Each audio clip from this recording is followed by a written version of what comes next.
नमो अरिहन्ताणम् नमो सिद्धाणम् नमो आयरीयाणम्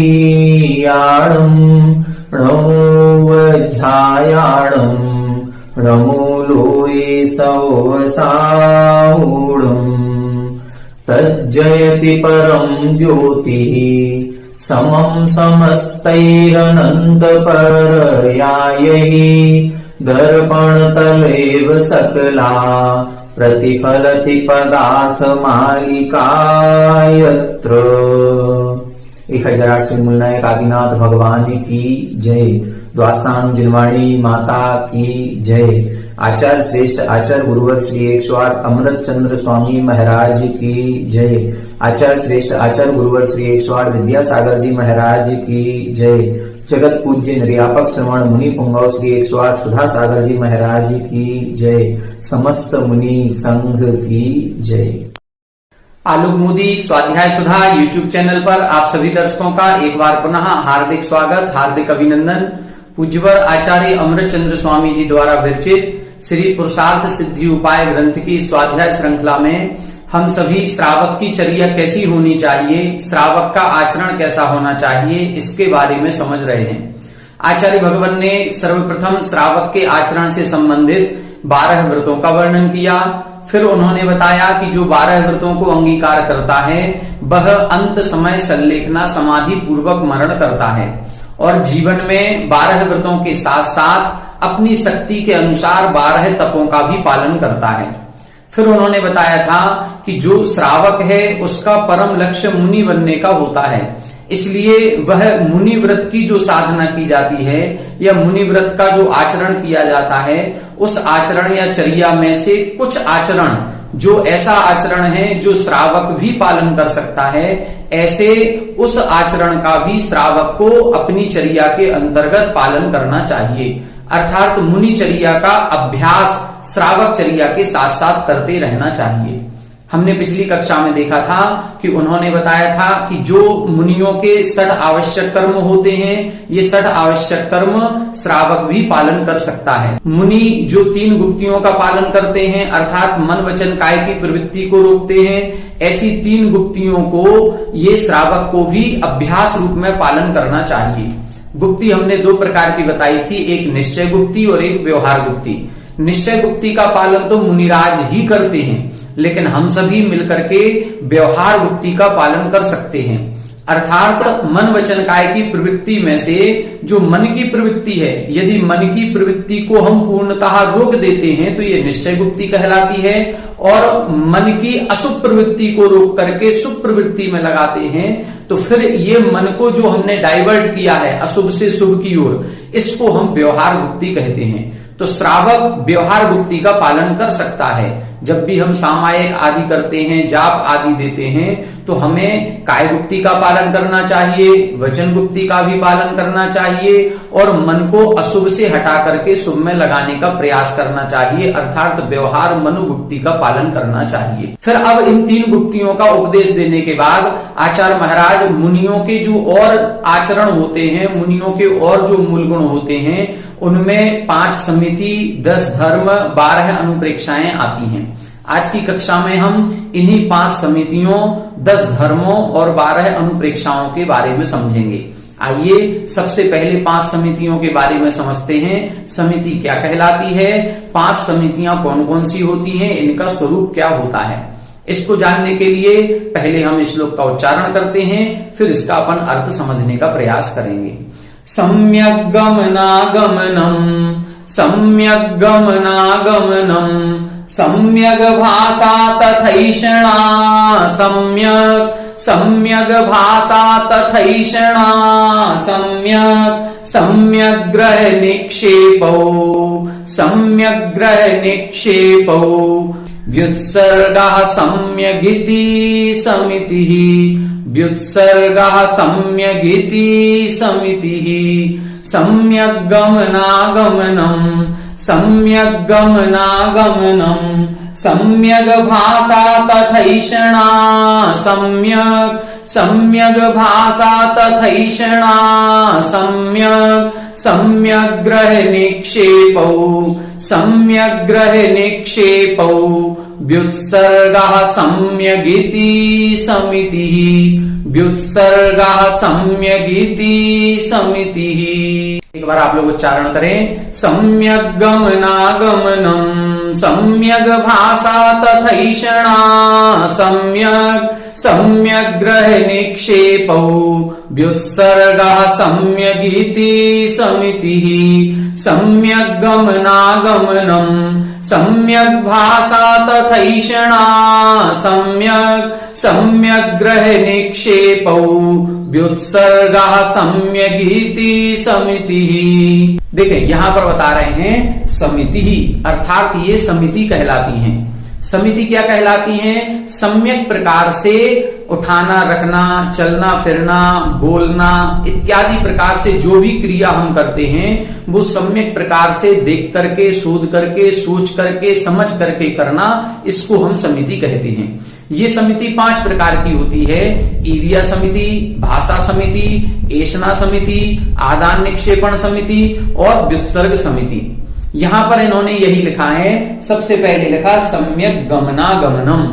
सम्यक यानी भली प्रकार से, गमनम आगमनम मतलब जाना और आना। जब भी हम कहीं चलने फिरने की क्रिया करते हैं तो हम देख करके करें। हमारे चलने फिरने से हमारे पैर के नीचे कोई सूक्ष्म जीव जंतु आकर के घात को प्राप्त ना हो जाए, उसकी हिंसा ना हो जाए।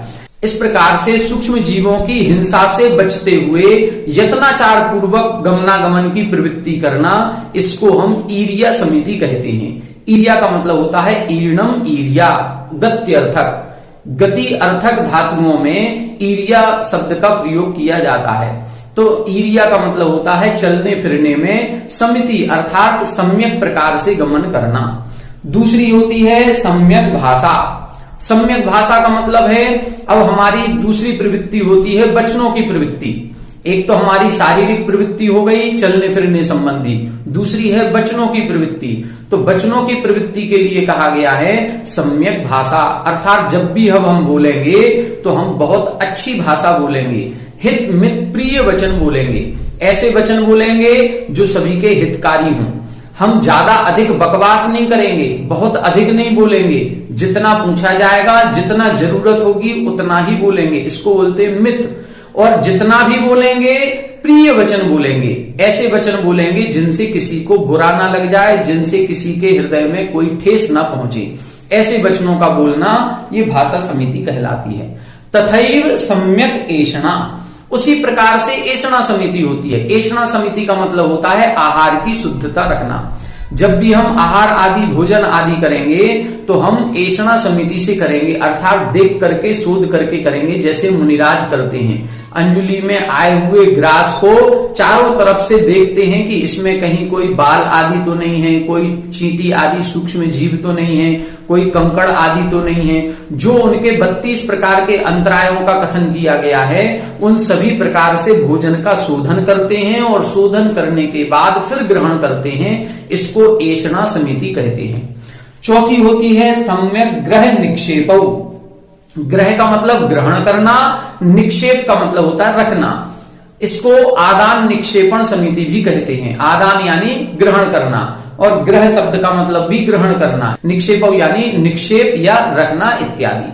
तो हम कोई भी वस्तु उठाएंगे रखेंगे तो उसके पहले वस्तु का मार्जन करेंगे। जैसे पूज्य मुनिवर होते हैं वो अपने हाथ में मयूर पंख की पिच्छी रखते हैं जो अत्यंत कोमल होती है। उस कोमल पिच्छिका से उस ग्रंथ आदि का, कमंडल आदि का या जहां पर वो बैठेंगे उस पाटे आदि का पहले परिमार्जन करेंगे, फिर उसके बाद बैठेंगे। उसके बाद किसी वस्तु को उठाएंगे, उसके बाद ही किसी वस्तु को रखेंगे। रखने के पूर्व भी परिमार्जन करेंगे और उठाने के पहले भी परिमार्जन करेंगे। ये कहलाती है आदान निक्षेपण समिति। और एक 5वीं समिति होती है व्युत्सर्ग समिति, अर्थात अपने मल मूत्र और श्लेष्म आदि का। श्लेष्म का मतलब होता है खकार और मल मूत्र हम सभी जानते हैं। तो इन जो हमारे मल होते हैं, मल द्वार हैं, इन मल द्वारों से मल निकलता रहता है। इस मल मूत्र आदि का क्षेपण भी हम प्रासुक भूमि में करेंगे। ऐसी भूमि में करेंगे जहां पर कोई जीव जंतु ना हो। निर्जंतु थान बिलोकी तन मल मूत्र श्लेष्म परिहरे। पंडित दौलत राम जी ने छैठाला जी में इन पांचों समितियों का बहुत ही अच्छी प्रकार से विवेचन किया है। छैठाला ग्रंथ को पढ़ेंगे तो इन पांचों समिति के स्वरूप को हम बहुत ही अच्छी तरह से आसान भाषा में समझ सकते हैं। ये समिति का व्याख्यान क्यों किया जाता है? देखें, जैसे कि जब पूज्यवर आचार्य अमृतचंद्र स्वामी जी ने ग्रंथ का प्रारंभ किया था, तब बताया था कि सबसे पहले हमें मुनि धर्म का उपदेश देना चाहिए, फिर उसके बाद हमें श्रावक धर्म का उपदेश देना चाहिए। यदि हम सबसे पहले श्रावक धर्म का उपदेश दे देंगे तो हमें मुनि घात का पाप लगेगा। इसी प्रकार से जब आचरण चर्या का उपदेश दिया जाता है तो सबसे पहले गुप्ती का उपदेश दिया जाता है कि अब हम मुनि चर्या का पालन कर रहे हैं, मुनि दीक्षा हमने ली है, तो अब हमें क्या करना है? मुनि दीक्षा ली। अब मुनि दीक्षा लेने के बाद एक पेड़ के नीचे जाकर के एक आसन से प्रतिमा योग ग्रहण करके मौन होकर के बैठ जाओ। मतलब मन गुप्ती, वचन गुप्ती और काय गुप्ती का पालन करो। कब तक करो? जब तक मोक्ष ना हो जाए। अब ऐसा कैसे संभव है? अब चतुर्थ काल में तो फिर भी चलो, यदि उत्कृष्ट सहनन है तो हमें मोक्ष हो जाएगा, लेकिन पंचम काल में तो मोक्ष है ही नहीं। अब हम कब तक गुप्ती में बैठे रहेंगे? हमारी शरीर की सामर्थ्य ही नहीं है, शक्ति ही नहीं है कि हम बहुत अधिक देर तक हम मन गुप्ती, वचन गुप्ती, काय गुप्ती का पालन करते हुए एक आसन से बैठ सकें। जब मुनिराज इस गुप्ती में असमर्थ हो जाते हैं, अपनी असमर्थता व्यक्त करते हैं, तब जाकर के समिति का उपदेश दिया जाता है। गुप्ती के बाद समिति का उपदेश आता है कि जब तुम कोई भी गुप्ती का पालन करने में असमर्थ हो, अपने शरीर को एकाग्र नहीं रख सकते हो, अब शरीर से हिलना डुलना, हलन चलन आदि क्रियाएं करोगे, वचन से मौन नहीं रह सकते हो, कुछ ना कुछ बोलोगे, या मन से मन को एकाग्र नहीं रख सकते हो, कुछ ना कुछ सोचोगे, तो फिर समितियों का पालन करो। जब भी हम चलेंगे फिरेंगे तो ऐसे चलेंगे फिरेंगे कि किसी जीव की हिंसा ना हो। जब भी हम बोलेंगे तो ऐसे बोलेंगे कि किसी को दुख ना हो, किसी को ठेस ना पहुंचे, हित मित प्रिय वचन बोलेंगे। जब भी मुख से हम कोई भोजन आदि करेंगे तो हम ऐसा समिति पूर्वक करेंगे। जब भी कोई वस्तु उठाएंगे रखेंगे तो हम आदान निक्षेपण समिति पूर्वक करेंगे। जब भी अब हम भोजन करेंगे तो मलमूत्र आदि का भी क्षेपण करना पड़ेगा, तो वो भी हम समिति पूर्वक, व्युत्सर्ग समिति पूर्वक, अर्थात अच्छी प्रकार से उस भूमि का शोधन करके फिर मलमूत्र आदि का क्षेपण करेंगे। ये समिति कहलाती है। कुल मिलाकर के हमारी चर्या ऐसी होनी चाहिए जिसमें किसी भी जीव की हिंसा ना हो और हम अपने आप में रमण कर सकें। तो सबसे पहले गुप्ती का उपदेश दिया जाता है। जब हम गुप्ती के पालन करने में असमर्थ हो जाते हैं तब समितियों का उपदेश दिया जाता है। इस प्रकार से ये 5 समितियां जाननी चाहिए। जो गमनागमन अच्छी प्रकार से करता है वो एरिया समिति है। जब भले प्रकार से भाषा बोली जाती है तो वो भाषा समिति कहलाती है। जब आहार आदि की शुद्धि रखी जाती है तो ऐशना समिति है। जब अच्छी प्रकार से शोध करके परिमार्जन करके किसी वस्तु को उठाया रखा जाता है तो वो आदान निक्षेपण समिति है। और भली प्रकार से निर्जंतु थान बिलो की अर्थात जीव रहित स्थान को देख करके मलमूत्र आदि का क्षेपण किया जाता है, वो व्युत्सर्ग समिति कहलाती है। इस प्रकार से ये 5 समितियां होती हैं। अब अगले श्लोक में देखते हैं 10 धर्म बता रहे हैं। 10 धर्म क्या होते हैं, कौन कौन से होते हैं, उनका स्वरूप क्या होता है। आइए देखें, अब इस श्लोक में 10 धर्मों का व्याख्यान किया जा रहा है। पहले श्लोक का उच्चारण करते हैं, फिर इसका अपन अर्थ समझने का प्रयास करेंगे। धर्मासेभ्यः क्षान्तिर्, धर्मासेभ्यः क्षान्तिर्, मृदुत्व मृजुता च शौचमथ सत्यम, मृदुत्व मृजुता च शौचमथ सत्यम, आकिंचन्यं ब्रह्म, आकिंचन्यं ब्रह्म, त्यागश्च तपश्च संयमश्चेति, त्यागश्च तपश्च संयमश्चेति, धर्मासेभ्यः क्षान्तिर्, धर्मासेभ्यः क्षान्तिर्, मृदुत्व मृजुता च शौचमथ सत्यम, मृदुत्व मृजुता च शौचमथ सत्यम, आकिंचन्यं ब्रह्म, आकिंचन्यं ब्रह्म, त्यागश्च तपश्च संयमश्चेति, त्यागश्च तपश्च संयमश्चेति। एक बार आप लोग उच्चारण करें। धर्मासेभ्यः क्षान्तिर्, मृदुत्व मृजुता च शौचमथ सत्यम, आकिंचन्यं ब्रह्म, त्यागश्च तपश्च संयमश्चेति धर्मासेभ्यः क्षान्तिर्मृदुत्वं रजुता च शौचमथ सत्यम् आकिंचन्यं ब्रह्म त्यागश्च तपश्च संयमश्चेति। देखें, अब यहाँ बता रहे हैं धर्म 10 प्रकार का होता है, उसका सेवन करना चाहिए, अर्थात धर्म का पालन करना चाहिए। धर्मः सेव्यः, इन 10 धर्मों का पालन करना चाहिए। ये 10 धर्म अपनी आत्मा में उतारना चाहिए। कौन से 10 धर्म होते हैं हम सभी बहुत अच्छी प्रकार से जानते हैं, क्योंकि प्रतिवर्ष पर्युषण पर्व 10 लक्षण धर्म में हम इनकी पूजा भी करते हैं, प्रवचन भी सुनते हैं और बहुत अच्छी तरह से बहुत अच्छी साधना के साथ इनको मनाते भी हैं। तो 10 धर्म कौन कौन से होते हैं? उत्तम क्षमा, उत्तम मार्दव, उत्तम आर्जव, उत्तम शौच, उत्तम सत्य, उत्तम संयम, उत्तम तप, उत्तम त्याग, उत्तम आकिंचन्य और उत्तम ब्रह्मचर्य। ये 10 धर्म होते हैं, वही नाम यहाँ पर बताए गए हैं। धर्मः सेव्यः, धर्म का सेवन करना चाहिए। कौन कौन से धर्म का?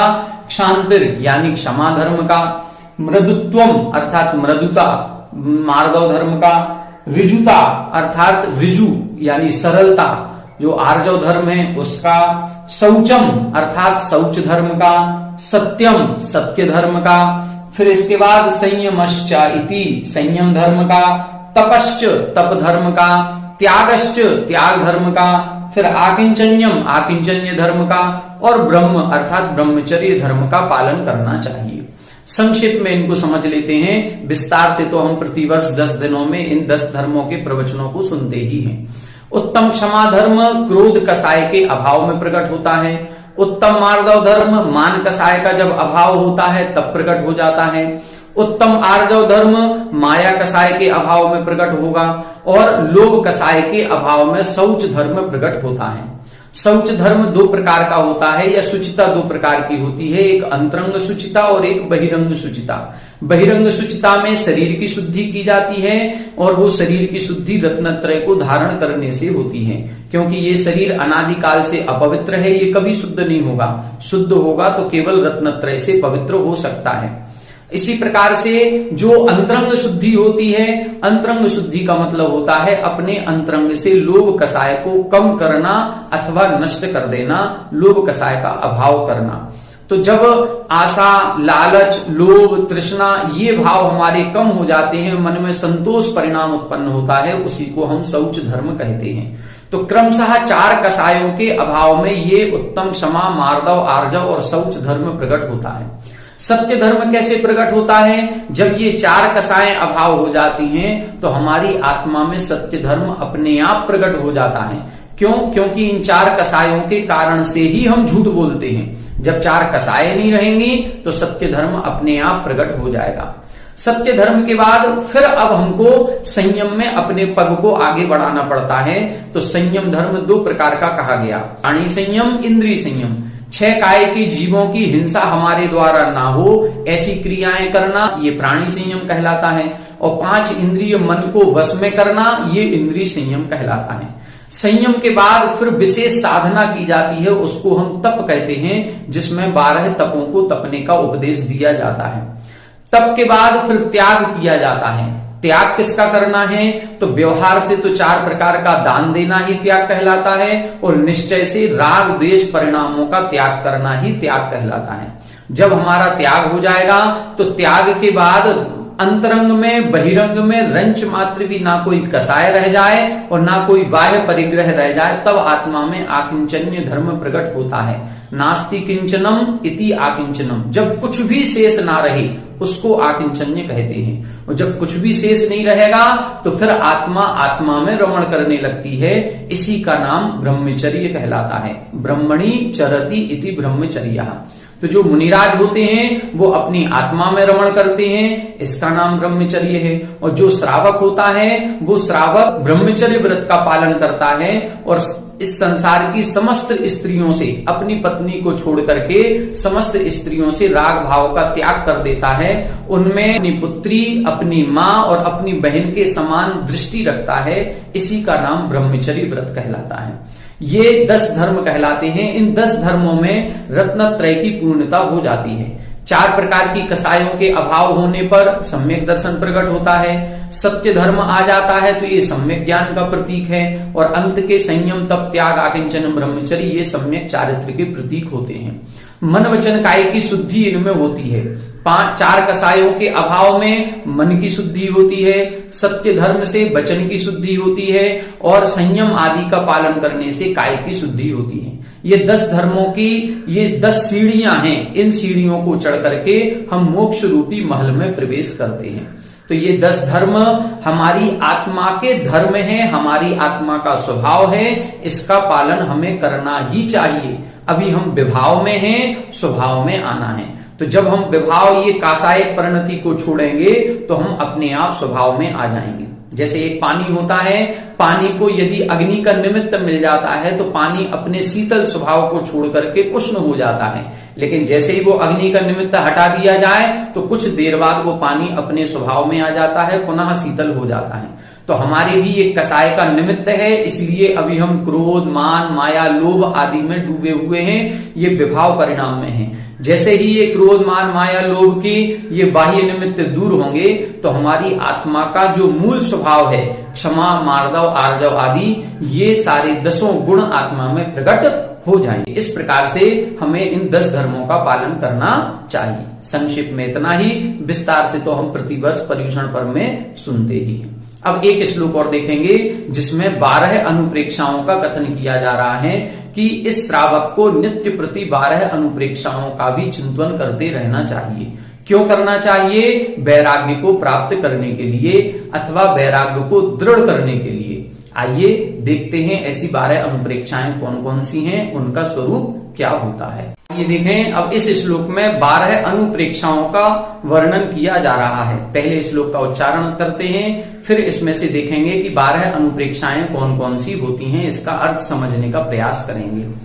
अध्रुवमशरणमेकत्व, अध्रुवमशरणमेकत्व, मन्यता शौचमाश्रवो जन्म, मन्यता शौचमाश्रवो जन्म, लोकवृषबोधि संवर, लोकवृषबोधि संवर, निर्जरः सततमनुप्रेक्ष्यः, निर्जरः सततमनुप्रेक्ष्यः, अध्रुवमशरणमेकत्व, अध्रुवमशरणमेकत्व, मन्यता शौचमाश्रवो जन्म, मन्यता शौचमाश्रवो जन्म, लोकवृषबोधि संवर, लोकवृषबोधि संवर, निर्जरः सततमनुप्रेक्ष्यः, निर्जरः सततमनुप्रेक्ष्यः।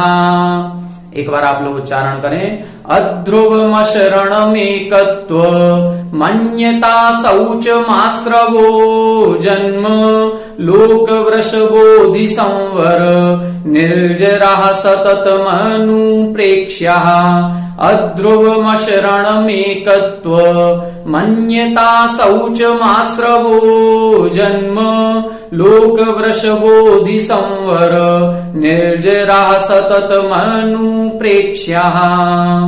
देखें, अब इसका अर्थ देखते हैं। यहाँ 12 प्रकार की अनुप्रेक्षाओं का वर्णन है, जिनको हम 12 भावनाएं भी कहते हैं। अनुप्रेक्षा का मतलब होता है जिसका बार बार चिंतन किया जाता है, वो अनुप्रेक्षा कहलाती है। इनका चिंतन बार बार क्यों करना है? क्योंकि हमें वैराग्य रूपी पुत्र को उत्पन्न करना है। पंडित दौलत राम जी ने छेढ़ाला जी की 5वीं ढाल में इन 12 भावनाओं का वर्णन किया है। और वर्णन करते हुए उन्होंने सबसे पहले लिखा है, वैराग्य उपावन माई, चिंते अनुप्रेक्षा भाई। वैराग्य रूपी पुत्र को उत्पन्न करने के लिए ये 12 अनुप्रेक्षाएं माता के समान होती हैं। मतलब पुत्र एक उत्पन्न करना है, कौन सा? वैराग्य। और माताएं कितनी हैं? 12। इन 12 माताओं में से किसी भी एक माता का एक भावना का हम चिंतन करेंगे तो वैराग्य रूपी पुत्र उत्पन्न हो जाएगा, अर्थात वैराग्य दृढ़ होगा या वैराग्य उत्पन्न जरूर होगा। देखें कौन सा है? अध्रुव मशरणमेकत्व। अध्रुव, ध्रुव का मतलब होता है नियत होना, अर्थात जो चीज है वह कभी नष्ट नहीं होगी। लेकिन अध्रुव का मतलब होता है नष्ट होना। इस संसार में एक भी पदार्थ, एक भी पर्याय ऐसी नहीं है जो नष्ट ना होती हो। कोई भी तत्व, कोई भी पदार्थ हो, चाहे भले वो धन संपत्ति हो, चाहे वो हमारा मकान जमीन जायदाद हो, चाहे वो स्त्री पुत्रादिक हो, जितने भी पदार्थ हमको दिखाई दे रहे हैं ये सभी एक ना एक दिन नष्ट होने वाले हैं। इस प्रकार का बार बार चिंतन करना ये अध्रुव या अनित्य भावना कहलाती है। अशरण, अशरणम का मतलब होता है इस संसार में सच्चे देवसास गुरु के अलावा कोई भी शरण नहीं है। इस संसार में जन्म लिया है तो जैसे जंगल में हिरण जब शेर के पंजे में आ जाता है या शेर जब हिरण का शिकार करता है तो हिरण को बचाने वाला कोई नहीं होता और वह हिरण का मरण हो जाता है, घात हो जाता है। उसी प्रकार से जब हम मरने का हमारा समय आएगा तब मणि मंत्र तंत्र बहु होई, मरते न बचावे कोई, अर्थात कोई भी शरण नहीं है। अब शरण क्या है? तो केवल अरिहंत शरण है, केवल सिद्ध शरण है, केवल साधु शरण है और केवली भगवान के द्वारा कहा हुआ धर्म शरण है। बस यही 4 शरण में हमको जाना है, क्योंकि इनकी शरण में जाने से ही हम इस संसार से पार हो जाएंगे। फिर है एकत्व। एकत्व का मतलब है इस प्रकार का चिंतन करना कि मैं अकेला ही आया था, मैं अकेला ही जाऊंगा। ये सुख दुख के जितने भी साथी हैं ये सारे स्वार्थ के साथी हैं। जो भी रोग होगा, जो भी दुख आएगा वो भी मैं अकेले भोगूंगा, जो भी सुख होगा वो भी मुझे अकेले ही भोगना है। मेरा जन्म भी अकेले हुआ है, मेरा मरण भी अकेले ही होगा, कोई भी मेरे साथी नहीं है। केवल जो कर्म, जो भाव मेरे हैं बस वह कर्म ही मेरे साथ जाएंगे, अन्य कोई भी वस्तु मेरे साथ जाने वाली नहीं है। इसका नाम है एकत्व भावना। फिर है अन्यता। अन्यता का मतलब है अन्यत्व भावना। ये सभी जो हमारे दिखाई देते हैं, चाहे पत्नी पुत्रादिक हों, चाहे वो धन संपत्ति आदिक हों, जिनको मैं मेरा कहता हूं, मेरा मकान, मेरी गाड़ी, मेरा पैसा, मेरा पुत्र, मेरी पत्नी, ये सब मेरे नहीं है और मुझसे भिन्न है। मैं अकेला हूं, इस प्रकार का चिंतन करना एकत्व भावना है, और मैं सबसे भिन्न हूं, इस प्रकार का चिंतन करना ये अन्यत्व भावना कहलाती है। उसमें उदाहरण पंडित दौलत राम जी ने लिखा है कि जैसे दूध और पानी ये दोनों आपस में मिले रहते हैं, फिर भी ये दोनों जब हम गर्म करते हैं तो अलग हो जाते हैं। जब दूध और पानी एक दूसरे में मिले हुए होने पर भी पृथक पृथक हैं, तो फिर ये जो पृथक में दिखाई देने वाले पदार्थ हैं ये मेरे कैसे हो सकते हैं? अर्थात ये मेरे नहीं हैं, मैं इनसे भिन्न हूं। असुचि का मतलब होता है शरीर की अपवित्रता का चिंतन करना। सागर के जल सो शुचि कीजिए तो भी शुद्ध ना हुई, अर्थात ये शरीर इतना पवित्र है, इसमें 9 मल द्वार बहे घिनकारी। 9 मल द्वार निरंतर बहते रहते हैं, हम रोजाना इसकी सफाई करते हैं, लेकिन प्रतिदिन इसमें पसीने आदि के कारण से बदबू आने लगती है। तो इस शरीर की अपवित्रता का चिंतन करना ये असुचि भावना कहलाती है। इस संसार में हम जो राग द्वेष भाव कर रहे हैं, जो कसाय भाव कर रहे हैं, इस कसाय भाव राग द्वेष परिणामों के कारण से ही कर्मों का आश्रव होता है, और कर्मों के आश्रव के कारण से ही यह प्राणी दुखी होता है। तो हम कर्मों के आश्रव से कैसे बचें, इस प्रकार का बार बार चिंतन करना ये आश्रव भावना कहलाती है। जन्म का मतलब है संसार। संसार भावना में सभी प्रकार के 4 गतियों का चिंतन किया जाता है कि चाहे देवगति हो, चाहे वो नरक गति हो, चाहे त्रियंच, चाहे मनुष्य, हर गति में जीव दुखी ही होता है। पंडित दौलत राम जी ने पहली ढाल में 4 गतियों के दुखों का वर्णन किया। हम सभी स्वर्ग को बहुत अच्छा मानते हैं, वैमानिक देवों को अच्छा मानते हैं कि वहां पर सुख ही सुख है, लेकिन वो सुख भी एक दिन नष्ट होने वाला होता है। वहां पर भी कसाय होती हैं, वहां पर भी पाप होता है, वो भी इसी संसार के जीव हैं, अन्य कोई नहीं है। तो किसी भी संसार की किसी भी गति में, किसी भी योनि में सुख नहीं है, इस प्रकार का चिंतन करना ये संसार भावना कहलाती है। लोक भावना किसे कहते हैं? इस अनंत आकाश के बीचों बीच एक पुरुष की आकृति के समान 14 राजू ऊंचा एक लोक की आकृति बनती है, जिसमें जीवादि 6 द्रव्य पाए जाते हैं। इस लोक को किसी ने बनाया नहीं है, इस लोक को कोई नष्ट नहीं कर सकता है, इस लोक का कोई हरण नहीं कर सकता है। जैसे अन्य धर्मों में कहा जाता है ब्रह्मा विष्णु महेश एक उस लोक की संरचना करते हैं तो एक उसकी रक्षा करते हैं, एक उसको नष्ट भी कर सकते हैं। ऐसा हमारे जैन दर्शन में नहीं है। लोक अनादिकाल से है, अनंत काल तक रहेगा। और इस लोक में जितने जीव हैं ये राग द्वेष करते हुए समता परिणाम के अभाव में दुखों का भोग करते रहते हैं। तो इस प्रकार से ऊर्ध्वलोक, मध्यलोक, अधोलोक का चिंतन करना ये लोक भावना कहलाती है। बोधि दुर्लभ भावना का मतलब होता है कि इस संसार में सम्यक दर्शन, सम्यक ज्ञान, सम्यक चारित्र ही दुर्लभ है, दुर्लभतम दुर्लभ है। हमें आज ये मनुष्य पर्याय मिली है, ये भी बड़ी दुर्लभता से मिली है। हमारा जो इस जीव का मूल निवास रहा वो एक इंद्रिय निगोद पर्याय रही, निगोद पर्याय से त्रस पर्याय मिल गई, ये महादुर्लभ पर्याय हमको प्राप्त हुई है। उस त्रस पर्याय में भी मनुष्य पर्याय मिल गई, ये भी दुर्लभता से मिली है। मनुष्य पर्याय में उत्तम कुल मिल गया, निरोगी काया मिल गई, जिनवाणी का सुनना मिल गया, ये सब कुछ मिलना दुर्लभ से दुर्लभ होता है। अब इसमें सम्यक दर्शन, ज्ञान, चारित्र की प्राप्ति हो जाए और फिर चारित्र की प्राप्ति होने के बाद कर्म क्षय हो जाए, ये दुर्लभतम दुर्लभ होता है। इस प्रकार का चिंतन करना ये बोधि दुर्लभ भावना कहलाती है। संवर भावना किसे कहते हैं? जब हम पुण्य पाप की कोई भी क्रिया नहीं करते हैं तब संवर होता है। जब तक हम राग द्वेष करेंगे, शुभ या अशुभ क्रियाएं करेंगे, तब तक हमारे कर्मों का आश्रव होगा। जब हम ना तो शुभ क्रिया करें ना अशुभ क्रिया करें, तब जाकर के कर्मों का संवर होना प्रारंभ हो जाता है। कर्मों का आना रुकना ही संवर कहलाता है। तो हम कर्मों के आश्रव से दुखी हैं, इसलिए कर्मों के आश्रव को रोकना है। अब ये कैसे रुकेगा, किन परिणामों से रुकेगा, किन क्रियाओं से रुकेगा, उसका बार बार चिंतन करना संवर भावना है। जो हमने पूर्व में कर्म बांध लिए हैं उन कर्मों का क्षय कैसे होगा, उसको बोलते हैं निर्जरा भावना। ये निर्जरा दो प्रकार की होती है, सविपाक निर्जरा, अविपाक निर्जरा। जब समय आकर के अपने आप कर्म झड़ते हैं वो सविपाक निर्जरा है, इससे हमारी आत्मा का कोई भला होने वाला नहीं है। जब तपस्या विशेष के द्वारा जो कर्म अभी उदय योग्य नहीं है उनको भी उदय योग्य बना करके उनका फल लेकर के झड़ा देना, उसको बोलते हैं अविपाक निर्जरा। ये अविपाक निर्जरा ही मोक्ष मार्ग में सहकारी होती है, इसी को हमको करना चाहिए। इस प्रकार से ये 12 अनुप्रेक्षाएं हैं, इनको सततम अनुप्रेक्षा, इनका बार बार चिंतन करना चाहिए। इस प्रकार से इन 12 अनुप्रेक्षाओं का अति संक्षेप में हमने वर्णन करने का प्रयास किया है। विस्तार से वर्णन हम सभी इनको जानते हैं, नित्य प्रति इस 12 भावनाओं का पाठ भी पढ़ते हैं। जब कभी किसी की शोक सभा होती है तो निरंतर ये 12 भावना पढ़ी ही जाती है। तो इन 12 भावनाओं के बारे में हमने बहुत कुछ प्रवचनों में भी पढ़ा है, शास्त्रों में भी पढ़ा है। अब इनका चिंतन करने की जरूरत है। तो जब भी सामायिक करने बैठे, जब भी जाप देने बैठे, अपना मन यदि नहीं लग रहा हो तो अपने मन को इन 12 अनुप्रेक्षाओं में लगाना चाहिए और संसार के किसी भी पदार्थ का चिंतन करके हम अपने वैराग्य को दृढ़ कर सकते हैं।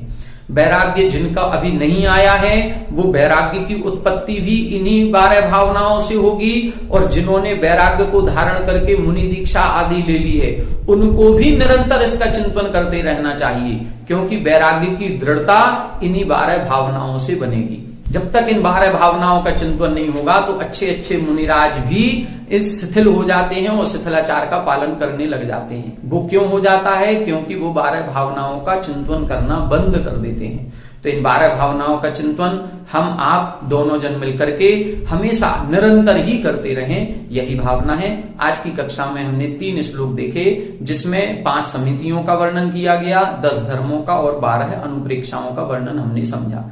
अब आगे की कक्षा में 22 परिसहों का वर्णन किया जाएगा। 22 परिसह क्या कहलाते हैं, इनको कौन सहन कर सकता है और इन 22 परिसहों के सहन करने से क्या होता है, इस प्रकार के ये सब विषय हम आगे की कक्षाओं में पढ़ेंगे। आप सभी हमारे साथ बने रहें। सभी को जय।